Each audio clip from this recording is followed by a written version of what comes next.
Hello प्यारे बच्चों, कैसे हो? उम्मीद करते हैं आप लोग बहुत अच्छे होंगे। चलिए केमिस्ट्री क्लास स्टार्ट करते हैं। देखिए ये क्लास 12th की केमिस्ट्री क्लास है। जो बच्चे नए हो वो जान लें कि यूपी बोर्ड एग्जाम्स की तैयारी हम करवा रहे हैं, जिसमें हमारा सेकंड लेसन है वैद्युत रसायन। तो विद्युत रसायन में हमने जो है 7-8 लेक्चर्स जो है पिछला हमने दे दिया है, छोटा छोटा, जिसमें 10 मिनट, 15 मिनट, 20 मिनट और 25 मिनट, 30 मिनट तक का लेक्चर है। अगर आपने नहीं देखा है तो नीचे डिस्क्रिप्शन में प्लेलिस्ट मिल जाएगा, वहां से आप देख सकते हैं। देखिए केमिस्ट्री की तैयारी ऐसी तैयारी है जिसमें आप थोड़ा थोड़ा अगर आप डेली पढ़ते हैं तो बहुत हो जाता है, और अगर आप डेली नहीं पढ़ोगे तो लास्ट में आप जाकर के तैयारी एक साथ जो है कम समय में तैयारी नहीं कर पाओगे। कम समय में केवल रिवीजन होता है, तैयारी नहीं होती है। रिवीजन आप कर सकते हो, जो चीजें तैयार है उसको दोबारा देख सकते हो, और जो कम तैयार है उसको भी देख सकते हो। लेकिन अगर सोचो कि हम डिटेल में अच्छे से तैयारी करें, पढ़ें, तो इसके लिए थोड़ा थोड़ा आप डेली पढ़िए। तो चलिए थोड़े थोड़े लेक्चर्स में, अगर आपने नहीं देखा है देख लीजिएगा। आज हम इस क्लास में बात करने वाले हैं शुष्क सेल तथा सीसा संचायक सेल। देखो शुष्क सेल एग्जाम में पूछा गया है, सीसा संचायक सेल भी पूछा गया है। तो सेल अक्सर पूछ लिए जाते हैं एग्जाम में। इस विद्युत रसायन में, इलेक्ट्रोकेमिस्ट्री में जो है ये सेल जो है अक्सर पूछे जाते हैं। तो आज हम शुष्क सेल और सीसा संचायक सेल के बारे में बात करेंगे। इसके पहले वाले लेक्चर्स में ईंधन सेल क्या होते हैं, उत्क्रमणीय तथा अनुत्क्रमणीय सेल क्या होते हैं, सांद्रता सेल क्या होती है, डेनियल सेल क्या होते हैं, इन सब के बारे में हमने चर्चा किए हैं। अगर आपने नहीं देखा है तो नीचे डिस्क्रिप्शन में प्लेलिस्ट मिल जाएगा, वहां से देख सकते हैं। सबसे पहले हम बात कर लेते हैं शुष्क सेल होते क्या है। देखिए आपने जो है, आप अपने दैनिक जीवन में जो है आपने सेल देखा होगा। जैसे आपके घरों में जो क्लॉक होती है, तो क्लॉक, बड़ी वाली क्लॉक, दीवार वाली, तो उसमें जो सेल लगाया जाता है वो आपकी शुष्क सेल होती है। पहले टेप रिकॉर्डर आते थे, तो टेप रिकॉर्डर में भी जो है शुष्क सेल यूज किया जाता था। तो ये शुष्क, और पहले जो हैंड की जो है टार्च बोलते थे उसको, जो यूज होता था बैटरी, वो भी आपके शुष्क सेल आते हैं। तो शुष्क सेल आपके ऐसी सेल होती है जिसे प्राथमिक सेल बोलते हैं, प्राइमरी सेल बोला जाता है। और ये प्राइमरी सेल जो होते हैं, रासायनिक पदार्थ जो है भरा हुआ होता है, और उस रासायनिक पदार्थ से हमें इलेक्ट्रिसिटी मिलती है।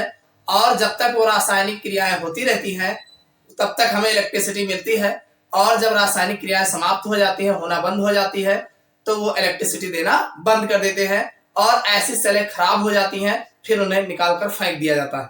तो शुष्क सेल जो होती है, पहली बात ये जाने रहेगा, एग्जाम में पूछा जाता है, इन्हें प्राथमिक सेल भी कहते हैं। शुष्क सेल को प्राथमिक सेल बोला जाता है। और दूसरी बात ये जाने रहेगा कि लेक्लांसिस सेल, एग्जाम में बहुत पूछा गया है कि लेक्लांसिस सेल से आप क्या समझते हैं, इसके बारे में सचित्र वर्णन कीजिए। तो लेक्लांसिस सेल जो होता है वो भी आपकी शुष्क सेल ही होती है, यानी प्राथमिक सेल ही होती है, जिसे प्राइमरी सेल कहा जाता है। तो ये इनके नाम है, इनको अच्छे से जाने रहेगा। शुष्क नाम ही है ड्राई, तो जाहिर सी बात है इसमें सब सूखा सूखा रहता है, और जब ये यूज किया जाता है, धीरे धीरे जब ये डिस्चार्ज हो जाते हैं, सारे केमिकल रिएक्शन समाप्त हो जाते हैं, जो भी इसमें रिएक्टेंट होते हैं प्रोडक्ट में चेंज हो जाते हैं, और इलेक्ट्रिसिटी देना बंद कर देते हैं, तो यही सेल जो है फिर गीले गीले टाइप में नजर आने लगते हैं। भाई सारा प्रोडक्ट बन जाता है, तो प्रोडक्ट जब बनता है तो उसमें गीलापन आ जाता है, जो प्रोडक्ट हमारा बनता है, तो इसे जब गीला गीला आता है और इलेक्ट्रिसिटी देना बंद कर देते हैं, तो इससे पता चलता है कि ये सेल हमारा खराब हो गया, और फिर हम निकाल के फेंक देते हैं। तो चलिए देख लेते हैं ये शुष्क सेल होता क्या है। शुष्क सेल जो होता है यह एक प्राथमिक सेल होता है। क्या, कौन सा सेल होता है? प्राथमिक सेल होता है। अब ये प्राथमिक सेल क्या होता है? देखो प्राथमिक सेल वो सेल होता है जिसे एक बार प्रयोग होती है, यानी ऐसी सेल जो केवल एक ही बार प्रयोग की जाती है तथा इसे पुनः दोबारा जो है चार्ज नहीं किया जा सकता। यानी प्राथमिक सेल वह सेल होती है जिसे केवल एक बार प्रयोग करते हैं और इसको दोबारा हम चार्ज नहीं कर सकते। भाई प्राथमिक लिखा है ना, प्राइमरी सेल, तो प्राइमरी सेल वह सेल होती है जिसे केवल एक बार प्रयोग करते हैं और इसे दोबारा चार्ज नहीं किया जा सकता है, प्राथमिक सेल कहलाता है। बहुत पूछा गया है, इसको जाने रहेगा। और एक चीज हमने आपको बताया कि शुष्क सेल जो होता है ये जो है लेक्लांसिस सेल का उदाहरण है। किसका उदाहरण है? लेक्लांसिस सेल का उदाहरण है। आपसे पूछा जाता है कि लेक्लांसिस सेल को उदाहरण सहित जो है बताइए। इन लेक्लांसिस सेल का उदाहरण लेते हुए इसको ठीक से बताना है। तो ये आपका लेक्लांसिस सेल का उदाहरण है। अब इसमें होता क्या है, इसको हम एक डायग्राम के माध्यम से समझेंगे। देखिए शुष्क सेल के अगर हम डायग्राम की बात करें तो देखिए डायग्राम कुछ इस तरीके से होता है। जो हमारा शुष्क सेल होता है, जो प्राथमिक सेल होता है, इस तरीके से होता है। इसमें होता क्या है कि ये स्टील का एक कोएच होता है, जिसमें देखिए यहाँ लिखा है जिंक कंटेनर, यानी जिंक का जो है एक कंटेनर होता है। और ये चारों तरफ ये बीच वाली लेयर जो है आपको दिख रही होगी, जिंक का एक कंटेनर होता है जो चारों तरफ जो है रहता है और ये एनोड का कार्य करता है। और बीच में जो है कार्बन का इलेक्ट्रोड लगा होता है, जो कार्बन के चूर्ण का जो है ये इलेक्ट्रोड होता है। और ऊपर जो है एक स्टील की ब्रास कैप लगा होता है, ऊपर जो है इसके कार्बन के इलेक्ट्रोड पर ब्रास कैप लगा होता है। और इसमें जो है यहाँ पे ये जो कार्बन इलेक्ट्रोड होता है ये हमारा जो है MnO2 और NH4Cl और प्लस ZnCl2, ये पूरा जो है इस स्पेस वाले स्थान में पूरे में जो है ये भरा रहता है। ये हमारा जो है इसी में जो है ये हमारा कार्बन इलेक्ट्रोड जो है धसा रहता है, यानी MnO2 प्लस NH4Cl और ZnCl2 के पेस्ट में जो है ये हमारा इलेक्ट्रोड जो है धसा हुआ रहता है। तो ये हमारा इस तरीके से शुष्क सेल होता है। इसके बारे में हम ऐसे लिख सकते हैं, इस सेल में Zn का बर्तन एनोड का कार्य करता है, एनोड का कार्य करता है। भाई ये जो हमारा पूरा चारों तरफ का कोएच होता है, कवर होता है, वो जिंक का होता है। जिंक का बर्तन जो होता है वो एनोड का कार्य करता है। तथा MnO2 कार्बन चूर्ण में धसी ग्रेफाइट छड़ कैथोड का कार्य करती है। यानी जो ग्रेफाइट की छड़ होती है ये MnO2 कार्बन चूर्ण में जो है ये ग्रेफाइट की छड़ जो है धसी हुई होती है, जो कैथोड का कार्य करती है। एनोड तथा कैथोड के मध्य NH4Cl या ZnCl2 का पेस्ट भरा रहता है। यानी इस ग्रेफाइट की छड़ और इस Zn की जो स्टील की लेयर होती है बाहर की, इन दोनों के बीच ये जो खाली स्थान है इसमें NH4Cl या ZnCl2 का पेस्ट जो है भरा हुआ रहता है। शुष्क सेल का विभव 1.5 वोल्ट होता है। एक बात जाने रहेगा, ये जो हमारा सेल तैयार होता है इसका जो विभव होता है 1.5 वोल्ट होता है। अब इनमें जो अभिक्रियाएं होती हैं, इनमें होने वाली अभिक्रियाएं निम्न है। देखिए जो एनोड पर देखिए जो Zn होता है, जिंक होता है, ये अपने में से 2 इलेक्ट्रॉन निकालता है, 2+ चार्ज क्रिएट करता है। ये जिंक जो होता है ये 2 इलेक्ट्रॉन निकालेगा, 2+ चार्ज क्रिएट करेगा, ऑक्सीकरण। और अगर हम बात कैथोड की करें तो कैथोड पर MnO2 plus NH4+ charge plus electron ये आपस में मिलकर MnOOH प्लस NH3 का निर्माण करते हैं। MnOOH और प्लस जो है NH3 बनाते हैं। अब इसमें आप देख रहे हैं कि यहाँ पे एनोड पर Zn2+ चार्ज बन रहा है और यहाँ NH3 निकल रहा है। तो ये दोनों आपस में क्रिया करके Zn2+ चार्ज तथा NH3 आपस में संयोग कर Zn NH3 का होल 2+ चार्ज बना लेते हैं। इतनी बात समझ में आई कि नहीं?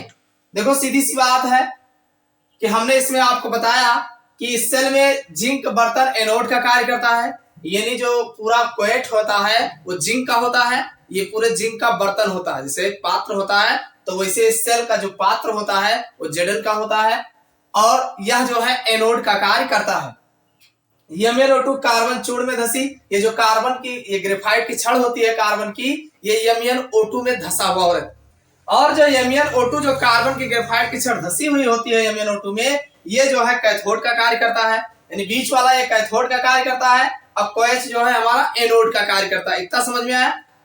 और ये जो कैथोड और एनोड दोनों के बीच की जगह होता है, इसमें या तो ZnCl2 भरा रहेगा और या NH4Cl जो है भरा हुआ होता है। इतना कंफर्म हो गया।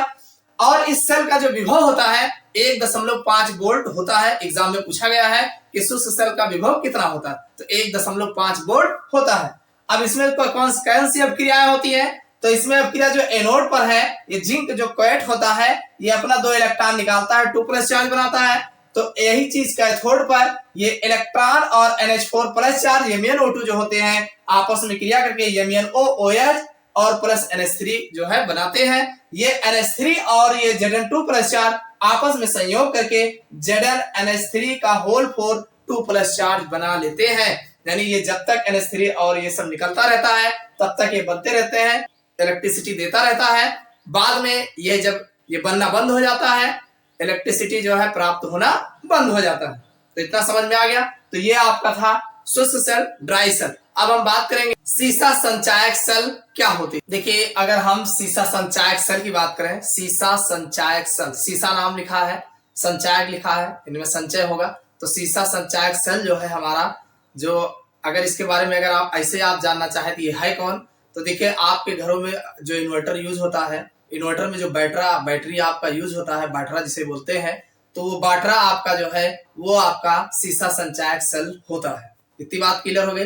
तो सीसा संचायक सेल जो होता है यह एक द्वितीयक सेल है। कैसा सेल होता है, यह एक द्वितीयक सेल होता है जिसे हम सेकेंडरी सेल कहते हैं। इतनी बात क्लियर है।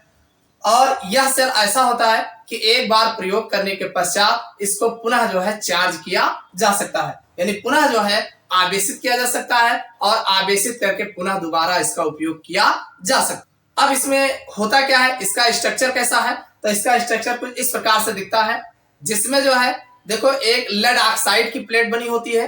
लेड ऑक्साइड यानी देखो ये पूरा सेल ही लेड और लेडो का बना होता है। भाई ऊपर का क्वेश आपके प्लास्टिक का होता है पूरा कवर, और अंदर में लेड की प्लेटें लगी हुई होती है। तो एक लेड ऑक्साइड की प्लेट लगी हुई होती है, और ये जो लेड ऑक्साइड की प्लेट होती है ये धनात्मक पोल्स का कार्य करते हैं। यानी एक सिरा आपने देखा होगा आपके घरों में जो ये बैटरा होता है, इसका एक सिरे पर एक लगा होता है वो पॉजिटिव पोल्स होता है, और दूसरे सिरे पर जो है इसका नेगेटिव पोल्स का जो है लगा हुआ होता है। और इन दोनों पोल्स के बीच में छोटे छोटे चेम्बर्स होते हैं। जो हमारा बैटरा होता है इनमें छोटे छोटे बहुत सारे चेम्बर्स होते हैं। हर एक चेम्बर्स अलग अलग होता है, और हर चेम्बर्स में बहुत सारे प्लेटें जो है लेड की प्लेटें जो है लगी हुई होती हैं। और उन सभी प्लेटों का कांटेक्ट जो है ऊपर जो है हम अगर आप बैटरी के ऊपर देखेंगे तो ऊपर जो है उन सबका एक दूसरे से कांटेक्ट जो है सेल का जो है जुड़ा हुआ होता है। तो इसका प्रारंभिक सिरा जो होता है पॉजिटिव पोल्स होता है, और अंतिम सिरा जो होता है वो नेगेटिव पोल्स होता है। और इन सेलों के मध्य जो है H2SO4 का डाइल्यूट सॉल्यूशन जो है भरा हुआ होता है। इस सेल में हर एक चेंबर में जो लेड की प्लेटें होती हैं, इन लेड के प्लेटों के मध्य में जो है डाइल्यूट H2SO4 का मिश्रण जो है भरा हुआ होता है। इतना समझ में आया कि नहीं। जो हमारा बैटरा होता है, पहली बात तो प्लास्टिक के कवच का बना हुआ होता है, और इस प्लास्टिक के कवच में बहुत सारे छोटे छोटे चेंबर्स होते हैं। कैसा होता है, बहुत सारे छोटे छोटे, आप ऐसे मान सकते हैं, मान लीजिए ये हमारा बाटरा है, तो इस बाटरे में जो है ऐसे छोटे छोटे कई जो है चेंबर्स होते हैं। बात समझ में आई। और एक हर चेंबर में जो है बहुत सारी पतली पतली जो है लेड की और लेड ऑक्साइड की प्लेटें जो है इसमें लगी हुई होती हैं। हर एक चेंबर में, इस हर एक चेंबर में जो है लेड और लेड ऑक्साइड की जो है प्लेटें लगी हुई होती हैं। और हर प्लेटों यानी हर एक चेंबर का कांटेक्ट, जैसे एक सिरा यहाँ पे लगा देते हैं, ये बता दिए पॉजिटिव पोल है, और इधर एक सिरा होता है जिसे बता दिया जाता है निगेटिव पोल है, निगेटिव पोल। और हर एक चेंबर का जो कांटेक्ट होता है कुछ इस तरीके से आपको जो है सब में जो है देखने को मिलेगा। यानी हर एक लेड प्लेट का संपर्क जो है इस तरीके से हर एक चेंबर का एक दूसरे से जो है कांटेक्ट लगा हुआ मिलता है। आपको इस तरीके से कुछ देखने को मिल जाएगा। समझ में आई बात कि नहीं। तो इस तरीके से इसका डायग्राम आपको दिख रहा होगा बगल, ये ऐसे ही इसका स्ट्रक्चर होता है। अब इसमें जो प्लेटें होती हैं, इन प्लेटों के मध्य में जो है H2SO4 का विलयन जो है भरा हुआ होता है। इन प्लेटों के मध्य में जो है H2SO4 का विलयन भरा होता है। अब ये काम कैसे करता है, देखिए जो हमारा एनोड का कार्य करता है वो होता है लेड। लेड जो है हमारा एनोड का कार्य करता है, लेड धातु। लेड धातु हमारा जो है एनोड का कार्य करता है और कैथोड का काम जो है पीबी या PbO2 युग्म, ये दोनों युग्म जो होते हैं ये हमारा कैथोड का कार्य करते हैं। यानी लेड ऑक्साइड जो है, लेड और लेड ऑक्साइड ये दोनों मिल करके जो है चैम्बर में जो है प्लेटें जो है लगी हुई, दोनों की मिला करके प्लेटें जो है हर एक चैम्बर में कई प्लेटें जो है लगी हुई होती है। यानी हर एक चैम्बर में कई प्लेटें होती है, ऐसा नहीं कि एक ही प्लेट होती है, इसमें बहुत सारी इन दोनों का, एक प्लेट लेड का रहेगा तो दूसरा लेड ऑक्साइड का, फिर लेड का, फिर लेड ऑक्साइड का, इस तरीके से प्लेटें जो है लगी हुई होती है। और इसमें जो विद्युत अपघट्ट यूज करते हैं, विद्युत अपघट्ट, वो जो है 38% H2SO4 का विलयन होता है। भाई इस बैटरी में जो हमने कहा H2SO4 का डाइल्यूट सोल्यूशन जो होता है 38% सोल्यूशन जो है यूज किया जाता है। अब इसमें अभिक्रियाएं कैसी होती है, जिसे सेल रिएक्शन कहा जाता है। तो ये होगा Pb आवली लगा के PbSO4 और इसके बीच में 38 से 40% H2SO4 का विलयन होगा और फिर जो है PbO2 और ये PbSO4 होता है। ये सिरा इसका एनोड का कार्य करता है जो कि नेगेटिव पोल्स है और ये सिरा इसका पॉजिटिव पोल्स होगा और कैथोड का कार्य करता है। इसका जो E0 होता है 2.041 वोल्ट होता है। इस सेल का जो E0 होता है यानी इलेक्ट्रोड विभव, मानक इलेक्ट्रोड विभव होता है वो 2.041 वोल्ट होता है। देखो इसमें एक तो होता है जब हम बैटरी से इलेक्ट्रिसिटी ले रहे होते हैं तो इसमें किस प्रकार की प्रक्रिया होती है, और जब इसको हम इलेक्ट्रिसिटी दे रहे होते हैं तो इसमें अलग प्रक्रिया होती है। तो कैसे होता है, देखिए जब सेल से धारा प्राप्त हो रही हो तो देखिए इसमें जो Pb होता है वो HSO4 नेगेटिव चार्ज और H2O आपस में मिल करके PbSO4 और साथ में 2 इलेक्ट्रॉन और H2O प्लस चार्ज का निर्माण करते हैं। यानी जो हमारा एनोड पर जो है ये एनोड की प्रक्रिया है। इसी तरीके से अगर हम कैथोड की बात करें तो कैथोड जो PbO2 होता है ये HSO4 नेगेटिव चार्ज साथ में 3H2O प्लस चार्ज और ये 2 इलेक्ट्रॉन मिल करके PbSO4 और 5H2O बनाते हैं। इतना समझ में आया भाई। ये Pb जो है ये HSO4 नेगेटिव चार्ज जलीय विलयन में होगा, H2O होगा, मिलकर के PbSO4 और 2 इलेक्ट्रॉन निकालेंगे और H2O प्लस चार्ज बनाएंगे। यही H2O प्लस चार्ज और इलेक्ट्रॉन जो है SO4 नेगेटिव के साथ PbO2 के साथ मिलकर के PbSO4 और 5H2O बनाते हैं। ये तो हुआ जब सेल हमें विद्युत ऊर्जा दे रहे होते हैं। और अगर हम जब इसको आवेशित कर रहे होते हैं, जब सेल को आवेश दिया जाता है तो सेल अभिक्रिया, देखिए इसमें PbSO4 जो होता है लेड सल्फेट, ये 2H2O भाई जलीय विलयन में रहेगा ही। ये आवेशन पर यानी आवेश जब इसको मिलता है तो ये Pb और plus PbO2 plus H plus और प्लस SO4 2 नेगेटिव चार्ज में टूट जाता है। इतना समझ में आया। देखो जब हम सेल को ऊर्जा दे रहे होते हैं या सेल से हम ऊर्जा ले रहे हो, मान लीजिए पहले हम सेल से ऊर्जा ले रहे हैं तो ऊर्जा जब लेते हैं तो इसमें आप H2SO4 का 38% जलीय विलयन भरा होता है, लेड होता है, लेड ऑक्साइड होता है, तो ये सब आपस में और वाटर रहता ही है। तो ये सब मिल करके देखो एनोड पर Pb और HSO4, आप जानते हैं H2SO4 को तोड़ोगे तो H प्लस चार्ज और HSO4 नेगेटिव चार्ज बनेगा। तो ये मिल करके तीनों ये PbSO4 और 2 इलेक्ट्रॉन और H2O प्लस चार्ज बनाते हैं। कब? एनोड पर। और कैथोड पर क्या होगा? PbO2 और HSO4 नेगेटिव चार्ज और 3H2O यहाँ जो प्लस चार्ज बना है ये प्लस चार्ज और इलेक्ट्रॉन मिल करके PbSO4 और H2O बनाते हैं। और इस तरीके से जब तक बनाते रहते हैं तब तक हमें जो है इलेक्ट्रिसिटी देते रहते हैं। जब डिस्चार्ज हो जाता है अब जब आप इसको इलेक्ट्रिसिटी देते हैं तब इस समय जो है ये जो PbSO4 होता है लेड सल्फेट और H2O जो यहाँ पे बना हुआ है लेड सल्फेट और H2O, ये दोनों बना रहता है, वहां स्टोर हो जाता है। अब जब आप इलेक्ट्रिसिटी देते हैं, आवेश देते हैं, तो ये लेड सल्फेट H2O टूटता है। किसमें टूटेगा? लेड में टूटेगा, लेड ऑक्साइड में टूटेगा, H+ चार्ज में टूटेगा और SO4 नेगेटिव चार्ज में टूटेगा। कुल मिला के ये जब हम आवेश देते हैं तो ये इलेक्ट्रॉन्स लेकर के ये जो है आवेशों में टूट जाते हैं और टूटने के बाद आवेशित रहते हैं। उसके बाद जब इलेक्ट्रिसिटी नहीं देते हैं, उससे हम लेते हैं, तो यही आवेश हमें दे करके फिर आपस में जुड़ करके यौगिक बना लेते हैं। तो इस तरीके से ये हमारा बैटरा जो है काम करता है। तो आशा करते हैं समझ में आया होगा। ये बहुत इंपॉर्टेंट है, इसको आप देख लीजिएगा, अच्छे से तैयार कर लीजिएगा और एक आध बार रिवीजन कर लीजिएगा, जिससे जो है अच्छे से तैयार हो जाए। दोनों में से एक आध जो है एग्जाम में अक्सर जो है पूछे जाते हैं। देखिए वीडियो आपको पसंद आया हो लाइक करिएगा और चैनल पर अगर नए हो सब्सक्राइब बहुत से कर लीजिएगा, ताकि अगला वीडियो जो हमारा हो उसका नोटिफिकेशन आपको मिल सके।